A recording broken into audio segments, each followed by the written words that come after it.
Բնական դուք նաև որպես փաստաբան ցանկալի անդրադառնայիք այդ փաստին վերհերգեք, թե Երեմ Սարգսյանն ինչ գործընթացներ տեղի ունեցան, մեկուսացրին Երեմ Սարգսյանին վարույթից եւ որպես կապ կանչեցին այսպես հարցակցության։ Սա փաստաբանական ինստիտուտի վրա ինչ անդրադարձ կարող է ունենալ եւ արդյոք հարված չէ փաստաբանների աշխատանքը։ Մամուլից տեղեկացա, որ Երեմ Սարգսյանը ինչ որ հանդիպման է ներկա եղել ու այդ հիմքով իրեն հեռացրել են վարույթից, բայց ուզում եմ հստակ արձանագրենք, որ Երեմ Սարգսյանը նախքան հեռացումը մեկ օր նախորդիվ արդեն իսկ առերես հարցաքննությանը բավականին երկար ժամանակով մասնակցել է ու հաջորդ օրը հանկարծ պարզվել է, որ մասնակցության անհնարինություն կա ու պետք է հեռացնել։ Երեմ Սարգսյանը ու առհասարակ ցանկացած փաստաբան ներկա լինելով հանդիպման տիրապետում է որոշակի փաստաբանական գաղտնիքի ու բնականաբար ինքը չունի պարտավորվածություն այդ գաղտնիքը բարձրաձայնելու, սա եւս մեկ ակնհայտ ապօրինի վարքագիծ է իրավապահ մարմինների կողմից փաստաբանի հեռացումը։ Պարոն Սարգսյանը ամբողջությամբ է հեռացվել վարույթից որպես փաստաբան, թե ինչ որ մի կարճ ժամանակ ինչպես կանդրադառնա հենց այս դեպքում Գագիկ Ծառուկյանի վրա։ Անկեղծ ասած ես մանրամասներին չեմ տիրապետում, որտեղ քրեական գործի նախաքննության փուլ գոյություն ունի, ես ինքս այդ process-ի մեջ ներգրաված չեմ, բայց կարծում եմ ամբողջ այդ քրեական գործի վարույթից է հեռացվել, ոչ թե միայն այդ մեկ դրվագով վկայի կարգավիճակ ստանալով։ Հասկանում սրանով ինչ ազդակ է առհասարակ փաստաբանական համայնքում դուք արդյոք մտահոգություններ չունեք։ Միանշանակ ունեմ, սա նշանակում է, որ ցանկացած գործով, որով դու որպես ներկայացուցիչ փաստաբան մասնակցում ես վստահորդիդ հետ կապված որոշակի իրադարձությունների ներկա ես լինում, կարող են զուտ քո վստահորդին զրկել քո պաշտպանությունից, իսկ փաստաբանությունը, ինչպես գիտեք, եթե հանրային պաշտպանի մասին չի խոսքը, անձը ինքն է որոշում, ով իր իրավունքները պաշտպանի։ Զրկում են անձին իր ընտրած փաստաբանի, իր ընտրած պաշտպանի միջոցով պաշտպանվելուց, ինչը իրավական աբսուրդ է, իրավական ամենաթողություն է։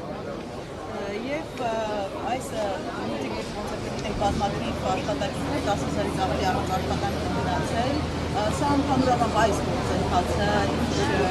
կարող է ազդեցություն ներդրումային միջավայրի վրա, որտեղ այդտեղ արդեն խոսքեր են սեփականության իրավունքի եւ սեփականությունը պաշտպանելու մասին։ Ապօրինի գույքի բռնագանձման պահանջով ես հանդիսանում եմ նաև պարոն Ծառուկյանի փաստաբանը ու այդ մասով առավել տեղեկացված եմ, քան քրեական գործով, որով հարցեր ուղղեցիք, այս գործով աննախադեպ process է տեղի ունենում։ Ես որքան որ ինձ հիշում եմ, որքան որ պատկերացումներ ունեմ նույնիսկ նախքան փաստաբան դառնալս, ես երբևէ նման իրավիճակի ականատես չեմ եղել։ Բոլոր ընկերությունները կապարակնքված են, ոչ մեկ չի կարողանում նույնիսկ մուտք գործել։ Պարոն Ծառուկյանի տարբեր բիզնեսներում նույնիսկ կան այլ անձանց, չգիտեմ, տեխնիկա, մեքենաներ, որոնք այս process-ի արդյունքում այլ անձինք, ովքեր որևէ կապ չունեն այս process-ի հետ, պարոն Ծառուկյանի հետ, չեն կարողանում իրենց անձնական գույքը նույնիսկ անել։ Սա միանշանակ ներդրումային միջավայրի վրա ուղղակի ազդեցություն է ունենալու։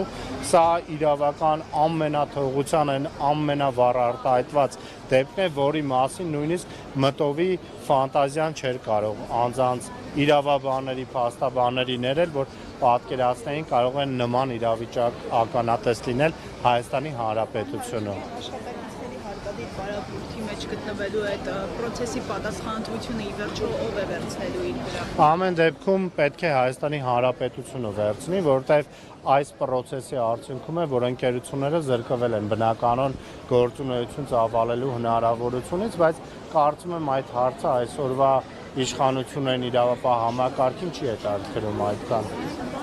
Պատրաստում եք նաև ձեր մասով էլի սեփականության այդ խլելու հանգամանքը նաև վիճարկել հայաստանյան դատարաններից դուրս եւ այս երևույթը ընդհանրապես քանի որ սա առաջին երևույթը չի, մենք հետ ունենք նախօրինակ, ինչ հետևանք կունենա Հայաստանի միջազգային վարկանիշին իրավունքի տեսակետից։ Քանի որ ես ուժեղ Հայաստան դաշինքով ընտրվել եմ պատգամավոր, օգոստոսի 2-ից դադարեցնելու եմ իմ փաստաբանական գործունեությունը, բայց վստահ եմ, որ թմում ներգրաված մյուս փաստաբանները միանշանակ յուրաքանչյուր օրենքով չարգելված եղանակներով եւ Հայաստանում եւ Հայաստանից դուրս այս խախտված իրավունքները պետք է պաշտպանեն։ Հակառակ դեպքում դա կդիտարկվի այս պրոցեսի, ապօրինի պրոցեսի օրինականության շղարշի հաղորդում ու դա ինքնին նաև օրինակ կդառնա մնացած բոլոր անձանց, ովքեր որևէ ձև իրենց անհամաձայնությունը, իրենց հակա